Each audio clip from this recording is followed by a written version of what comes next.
Ça y est, c'est acté, le MNP est terminé. À partir du 1er mars, c'est fini. Donc, il y a 3 points majeurs que je vais expliquer dans cette vidéo pour que vous voyez les impacts que vous aurez, mais c'est des impacts très très forts. Pour ceux qui ne savaient pas encore ce que c'est le MNP, c'était clairement avec la résidence principale une niche, ou en tout cas un système qui permettait très facilement de récupérer de l'argent sans impôt, qui permettait d'investir très facilement avec la banque. C'était facile d'indiquer qu'on investissait en nom propre. Il n'y avait pas de société, il n'y avait rien. Et c'était aussi très facile de faire la comptabilité et très facile aussi de créer la comptabilité. Soi-même, je ne vous recommande pas, mais c'était très facile.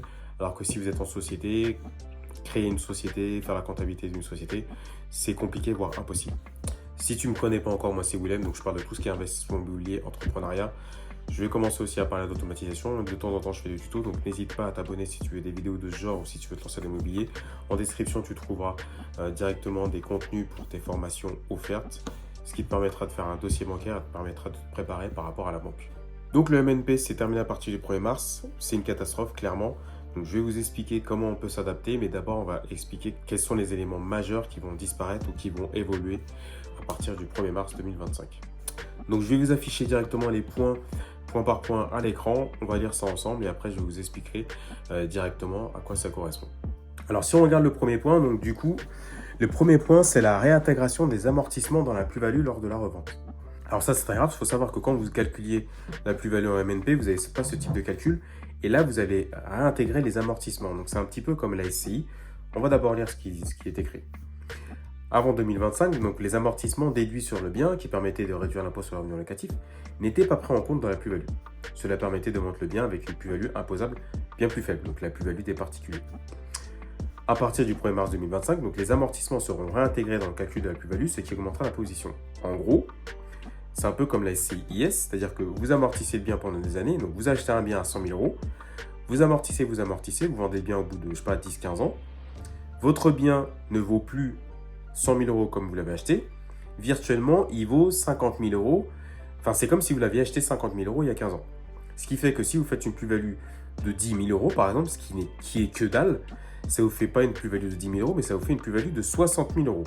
Donc, c'est exponentiel. Vous avez payé des impôts comme si vous avez fait une plus-value de 60 000 euros. Alors que vous avez fait qu'une plus-value que de 10 000 euros en réalité.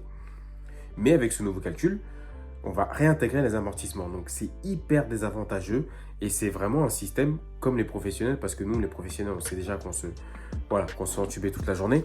Mais que maintenant, on fasse ça sur les loueurs meublés non professionnels, donc non professionnels, il faudra changer de nom d'ailleurs.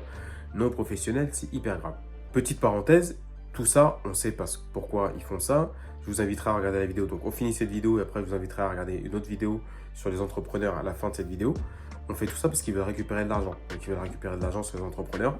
C'est une cible facile. Sur ceux qui font de l'immobilier, c'est une cible facile. Et du coup, ils changent de statut qui était réservé aux débutants, à ceux qui ne connaissaient rien, à ceux qui voulaient se lancer. Et maintenant, pour se lancer, il faudra être formé, avoir un réseau parce qu'on ne pourra plus se lancer au hasard. C'est plus possible. Donc, dès le premier élément, se pose une question. C'est que quand vous allez acheter en nom propre en MNP, quand est-ce que vous allez revendre? Parce qu'on ne peut plus faire des achats, reventes moyen terme ou plus-value latente. Enfin, la question se pose de quand est-ce que vous allez revendre. Parce que si vous attendez très longtemps et que vous amortissez, vous allez tout rendre quand vous allez revendre. Donc ça, c'est une première question que je me repose en même temps à moi-même. Et après, moi, j'ai la réponse. Quand est-ce que vous allez revendre si vous faites de l'MNP? Ça, c'est plus intéressant en fait. Donc, c'est le même débat qu'on a en société. En société, le but en fait quand on achète en société en SCI, c'est pour grossir, transmettre aux enfants, éviter les plus-values, éviter les impositions quand on va partir, etc. C'est ça le but des sociétés. Donc c'est pas forcément de vendre. En MNP, l'objectif c'était de vendre nom propre, achat, revente, tac tac, ou résidence principale. Et là du coup, la question se pose vraiment en fait. Qu'est-ce qu'on va faire? Je vous pose la question, dites-moi en commentaire. Comment vous allez faire avec les biens en nom propre que vous avez amorti? Comment vous allez faire? Qu'est-ce que vous comptez faire si vous achetez en nom propre? Bon, on va lire ensemble et après je vais vous expliquer. Suppression de la réduction d'impôt pour l'adhésion à un OGA, organisme de gestion agréé. Alors qu'est-ce que c'est un OGA? C'est une structure qui permet de réduire les frais de comptabilité et qui accompagne les entrepreneurs. Donc, je ne sais pas si vous faites déjà ça, mais si vous ne le faites pas, je vous invite à le faire. Ah non, c'est trop tard. Donc avant 2025, quand vous adhériez à un OGA, les investisseurs à la MNP bénéficiaient d'une réduction d'impôt correspondant aux 2 tiers des frais de comptabilité. ce qui diminue la charge fiscale. Maintenant, cette réduction d'impôt disparaît totalement. Les investisseurs doivent désormais supporter l'intégralité des frais de comptabilité, bien qu'ils restent déductibles des revenus locatifs. Alors, je sais que vous avez déjà des questions, donc je vous ai mis un exemple. Bien entendu, là, tout ce que je vous ai mis, ça vient de ChatGPT, de mes automatisations Make. Donc, si l'automatisation vous intéresse, commentez Make aussi en commentaire. Et puis, je vous donnerai des tips là-dessus. Alors, donc là, je vais vous émettre un exemple. Donc, je vais vous afficher ça. Je vais vous afficher l'exemple ici. Donc, je vais vous afficher cet exemple. Donc, avant 2025, disons que vous aviez des revenus locatifs de 15 000 euros. Vous avez des frais de comptabilité de 1 000 euros. Et vous avez une base imposable après déduction donc de 14 000 euros. D'accord? Parce qu'on a enlevé les frais de comptabilité. Donc ça, c'est la base imposable. D'accord? Et ensuite, vous avez le taux d'imposition, par exemple, à 30%. Donc, bon, il m'a pris un taux de riche. Et donc, les impôts à payer sont de 4 200 euros. Avant, avec le système d'OGA, vous aviez moins 666 euros. Parce qu'on enlevait de 2/3 les frais de comptabilité de 1 000 euros. D'accord? Donc, on enlevait des impôts. Donc, en fait, il y a une différence entre une réduction d'impôt et déduire sa charge fiscale. Donc, quand vous déduisez la charge fiscale, vous déduisez la baisse imposable baisse et du coup, le calcul, vous allez réduire vos impôts parce que vous baissez le montant qui est calculé, 14 000 ou 15 000. Par contre, la réduction d'impôt, c'est vraiment un truc de fou. C'est-à-dire que c'est carrément les impôts que vous devez payer, on les réduit. Donc, si vous devez payer 1 000 euros, on vous réduit la somme. Donc ça, c'est un avantage qui est hyper ouf de le perdre. C'est-à-dire que les frais de comptabilité sont entre 700 et plusieurs milliers d'euros si vous avez des SCI, donc ça peut monter à 1 500, 2 000.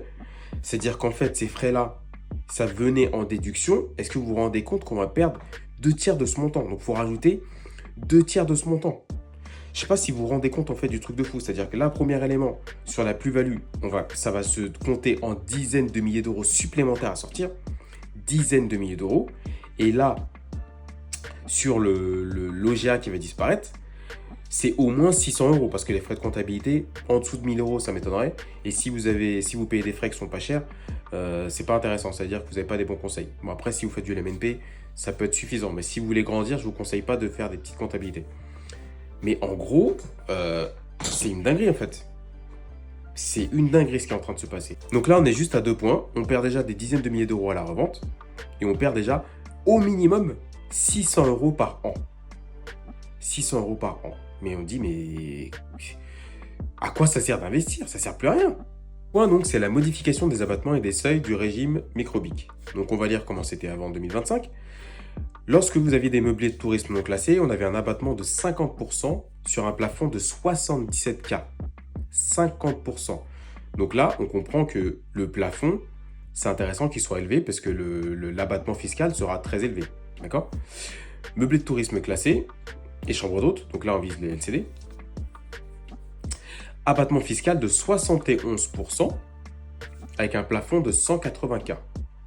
Maintenant, en 2025, à partir du 1er mars, on aura un abattement de 30%, donc on perd 20%, sur un plafond abaissé à 15 000 euros. 77 000 euros, 15 000 euros. 50%, 30%. C'est une dinguerie. Je peux même pas, il y a des mots que je peux pas dire qu'on va bloquer mes vidéos, mais c'est un truc de malade. Pour les meubles de tourisme classés et chambres d'hôtes, abattement réduit à 50% au lieu de 71%, et on baisse à 77 000 euros. Est-ce que vous vous rendez compte? Je vais vous donner on va prendre un exemple de calcul. Je vais demander à ChatGPT. Revenu locatif qui revient à 60 000 euros. Avant 2025, donc on passe au micro-BIC, abattement de 50%, comme je vous l'ai dit tout à l'heure. Revenu imposable, 30 000 euros. Et là, maintenant, on a 30% d'impôt, ce qui fait 9 000 euros. Et cet exemple est très intéressant parce que vous avez vu qu'après 2025, on passe à 60 000 euros, on dépasse le plafond, on est obligé de passer en réel. On est obligé de passer en réel. Et ça, c'est un impact très, très important. À cause du plafond, on est obligé. Ce qui nous fait qu'on a un revenu imposable à 40 000 euros, du coup, ça nous fait 12 000 euros. Donc, on prend 30% en plus d'impôts. Pour rappel, vous allez payer plus d'impôts à la plus-value. Et quand je dis plus, c'est en dizaines de milliers d'euros. Vous allez payer plus d'impôts si vous faisiez du OGA. c'est environ, et si vous ne faisiez pas d'ailleurs, vous perdez de l'argent, bref, c'est au moins 600 € par an. Et vous allez payer plus d'impôts à cause des abattements qui sont vraiment hyper bas. C'est en termes de plusieurs milliers d'euros. Donc clairement, le LMNP, tel qu'il est à partir du 1er mars 2025, n'est plus du tout intéressant. Vaut mieux passer en LMP, vaut mieux passer en société, vaut mieux passer en holding. C'est ça la stratégie que vous devez faire. Passer en société, LMP, holding. Réfléchir à faire des OBO, c'est-à-dire qu'avec votre SCI, vous rachetez votre LMNP, mais ça, c'est l'objet d'une autre vidéo. Donc, je vous invite dans un premier temps à mesurer les impacts à votre niveau, depuis quand vous avez votre LMNP, combien ça va vous coûter si vous revendez, est-ce qu'il ne faut pas le passer en OBO via une SCI, comment vous pouvez vous organiser. Si vous n'avez pas encore investi, songez plutôt à la SCI, sauf si vous ne vendez jamais. Mais vendre jamais, ça n'existe pas. Et en plus, si vous n'êtes pas en SCI, vous ne pourrez pas le transférer à vos enfants, donc ça va être un peu compliqué. Donc maintenant, le message, c'est de plutôt raisonner en société ou en LMP. Donc LMP, ça fera aussi l'objet de notre vidéo. J'espère que vous avez compris un petit peu les impacts qui vont nous tomber dessus à partir du 1er mars 2025. Ça va faire très mal. Donc maintenant, je vous invite, si ce n'est pas encore le cas, à nous rejoindre sur Instagram, à rejoindre un réseau de gens qui connaissent, qui ont déjà fait ce que vous voulez faire. Comme ça, vous allez un peu suivre au quotidien tout ce qu'on fait. Vous pouvez nous envoyer un DM directement. Je vous laisse avec cette vidéo. Je vous montre clairement que les entrepreneurs sont la cible. Et c'est pour ça qu'il y a toutes ces mesures. Je vous dis à bientôt. Si vous êtes encore là, commentez LMNP. On se voit sur une prochaine vidéo et je vous dis à bientôt. Ciao!